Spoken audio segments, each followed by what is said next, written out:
ಮುತ್ತತ್ತಿ ಎಂದು ಹೆಸರು ಬಂತು.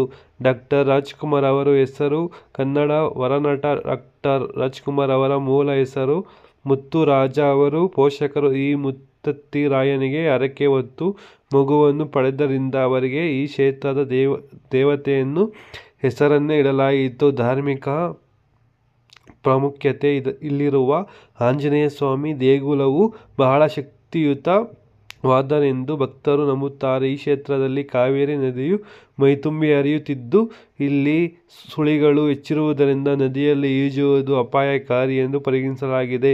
ಪ್ರವಾಸಿ ತಾಣ ಇದು ಕಾವೇರಿ ವನ್ಯಜೀವಿ ಧಾರ್ಮಿಕ ವ್ಯಾಪ್ತಿಯಲ್ಲಿ ಬರುವುದರಿಂದ ಸುತ್ತಲೂ ಹಚ್ಚ ಹಸಿರಿನ ಅರಣ್ಯ ಮತ್ತು ಬೆಟ್ಟ ಗುಡ್ಡಗಳಿಂದ ಕೂಡಿದ್ದು ಪ್ರಕೃತಿ ಪ್ರೇಮಿಗಳಿಗೆ ಮತ್ತು ಚಾರಣಿಗಳಿಗೆ ಅತ್ಯಂತ ನೆಚ್ಚಿನ ತಾಣವಾಗಿದೆ. ನೀವು ಈ ಸ್ಥಳಕ್ಕೆ ಭೇಟಿ ನೀಡಲು ಬಯಸಿದರೆ ಬೆಂಗಳೂರಿನಿಂದ ಕನಕಪುರ ರಸ್ತೆಯ ಮೂಲಕ ಸುಲಭವಾಗಿ ತಲುಪಬಹುದು.